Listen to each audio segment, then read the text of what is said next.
اب عذاب قبر جو ہے، قبر کے اندر جو انسان کا عذاب ہے تو وہ بھی عالم برزخ کا عذاب ہے۔ میرے رسول کریم صلی اللہ تعالی علیہ وسلم نے نا کچھ چیزوں سے پناہ مانگی ہے۔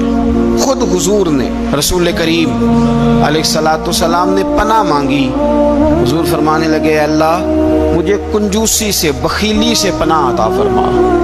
اور حضور نے باقاعدہ پناہ مانگی ہے کہ اے اللہ مجھے ارذل العمر ہونے سے پناہ میں رکھ، جب عمر اتنی زیادہ ہو جائے کہ وجود کے حصے کام کرنا چھوڑ جائے، اس سے پناہ مانگی۔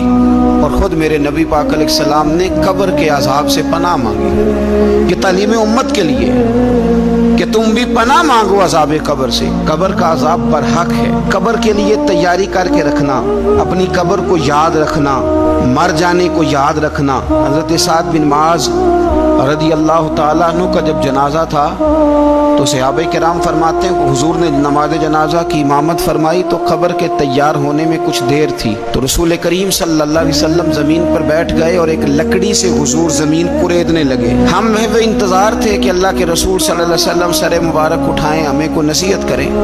فرماتے حضور نے سر اقدس اٹھایا تو حضور کی آنکھوں میں آنسو تھے، اور رو کے حضور فرمانے لگے، رو کے کہ اس قبر کے عذاب سے رب کی پناہ مانگو اور اس کے لیے تیاری کر لو، یہ بڑا سخت دن ہے۔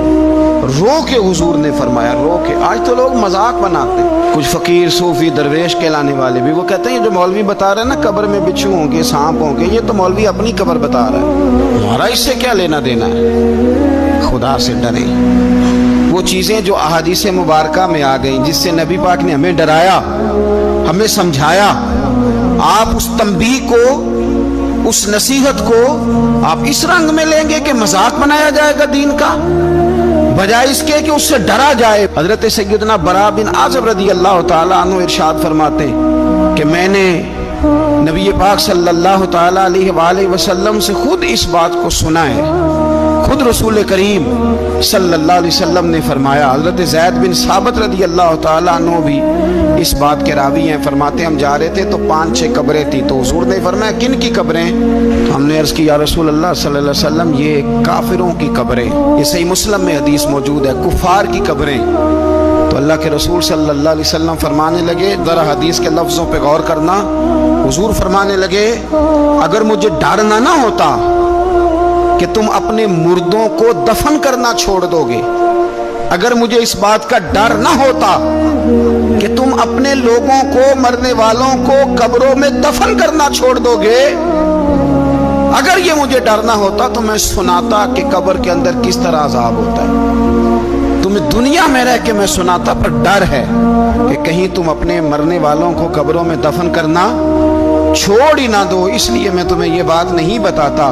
اور میرے رسول کریم صلی اللہ تعالیٰ علیہ وآلہ وسلم نے پھر ارشاد فرمایا، اپنے غلاموں کی طرف نظر فرمائی، یہ بات کہہ کے کہ اگر مجھے ڈر نہ ہوتا کہ تم دفن کرنا چھوڑ دو گے تو تمہیں میں سنا دیتا کہ قبر میں کیا عذاب ہوتا ہے۔ پھر حضور نے صحابہ سے فرمایا چلو بھائی دوزخ کے عذاب سے اللہ کی پناہ مانگو۔ تو سب کہنے لگے ہم دوزخ کے عذاب سے اللہ کی، صحابہ نے کہا ہم دوزخ کے عذاب سے اللہ کی پناہ مانگتے ہیں۔ پھر نبی پاک صلی اللہ تعالیٰ علیہ وسلم نے ارشاد فرمایا تم سب کہو کہ ہم قبر کے عذاب سے اللہ کی پناہ مانگتے ہیں۔ تو صحابہ نے کہا ہم قبر کے عذاب سے اللہ کی پناہ مانگتے ہیں۔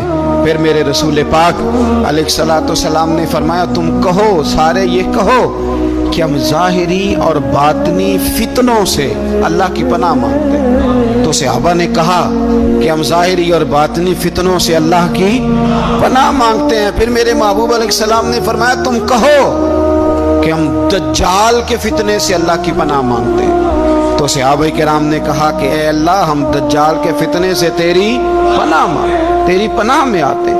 نبی پاک علیہ السلام نے یہ الفاظ کہہ کے، یہ بات بتلا کے ہمیں سمجھا دیا، ہمیں قائل فرمایا محبوب نے۔